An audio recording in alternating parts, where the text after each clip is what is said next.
So the sensors that you need to unplug, regardless of if you're doing the EGR delete, is this one right here. You're going to pop this guy off.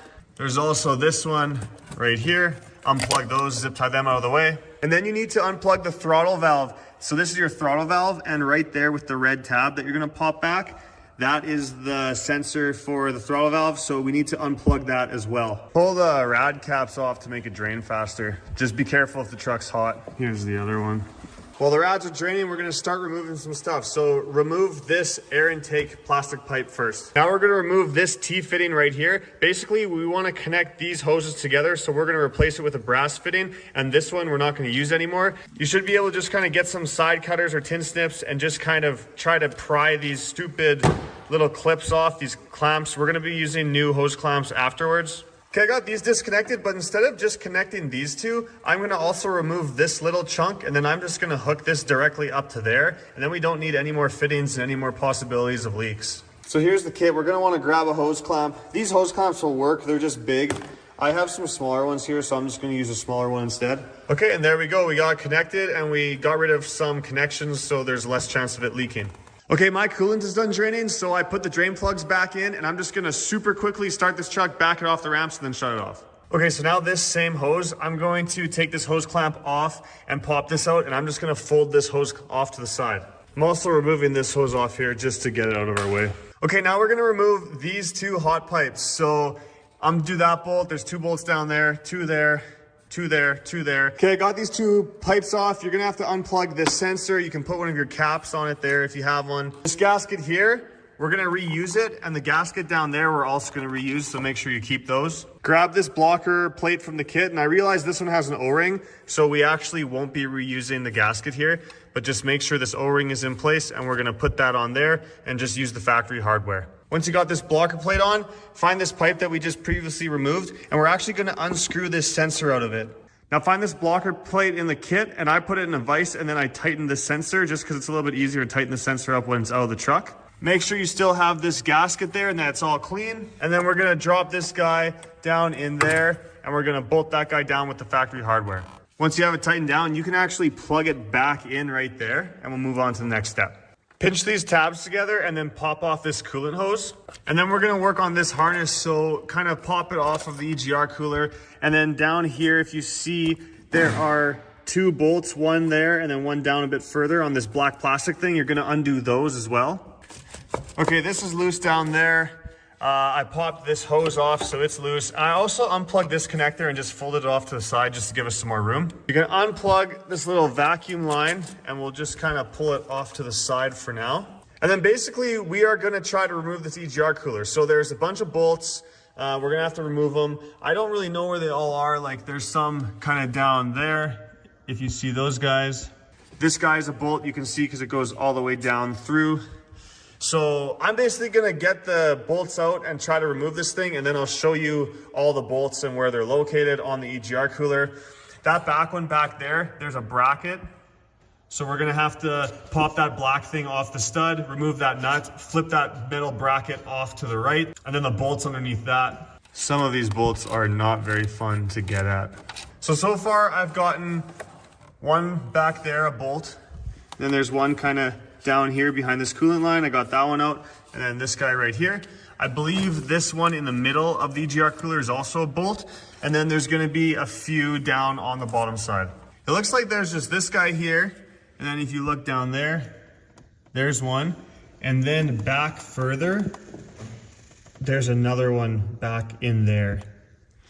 So that one back in there looks like it's gonna be the only one that's a real big pain in the ass. Okay, I wanna show you how I'm getting this back one. So I unplugged the far right ECM connector. I have a 1/4 inch extension down there with a swivel socket. And if you can kind of see, I'm just spinning it. I know you can't really see it, but that is, that's the play. If there's a will, there's a way, and that's how we're getting that bolt out. Okay, so I have 7 bolts. 1, 2, 3, 4, 5, 6, 7. I'm gonna very gently pry up off the alternator. This is, probably don't wanna do this, but very gently.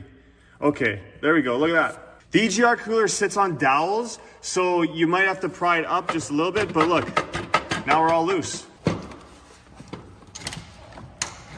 Removing it, but I think it's kind of, this is getting in the way. But I think if we just unclip this, there's a sensor here, but honestly, yeah, maybe pop this sensor off. That. I'm gonna leave it plugged in, but just so I can kind of go like that, I think now I'll be able to just pull it straight forward and out of here.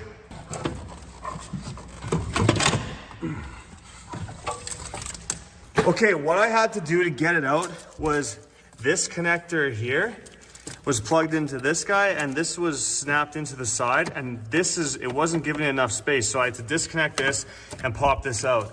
So here's the EGR cooler. These are where the bolts are. So there's 1, 2, 3. There's one in the middle here, and there's 1, 2, 3 up there. So a total of 7 bolts hold it in. Okay, so inspect all these kind of fuel injector connectors and return lines. Make sure we didn't damage anything.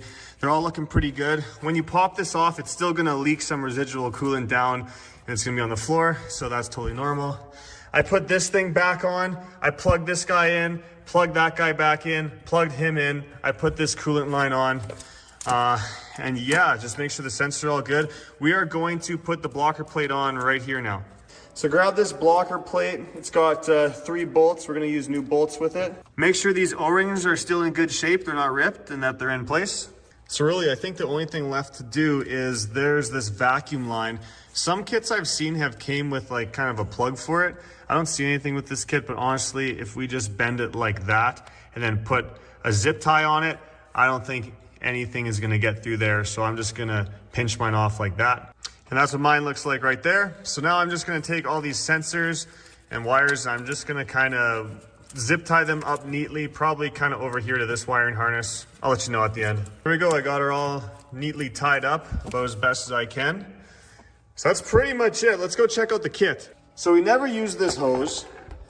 We never use this fitting. There's some bolts here. This is actually a bracket, I think, for the exhaust back pressure sensor. So I think this is supposed to help mount this thing again, but honestly, it's so sturdy. I've never put one on before. I don't think it's important. So I put this air intake piece back in. I hooked up this hose and I slid this clamp down a little bit, or this little kind of Christmas tree down.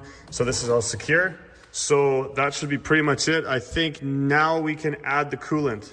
All right, so I got this topped up and I got the other coolant reservoir. It's overflow right now, but we haven't even used all the coolant. We haven't put it back in yet. So you're gonna have to run the truck, check it for leaks, and you're probably gonna have to drive it for a bit, and then the low coolant light's gonna come on and you're gonna have to top these up. You might have to top them up a couple times. You just gotta get all that air out of the system as you drive it. Moment of truth. Oh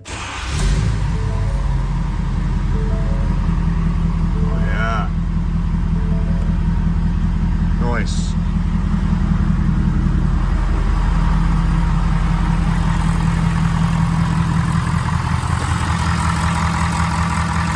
So look over the truck, make sure you got no fresh leaks, take it for a drive and then top up the coolant as it goes down.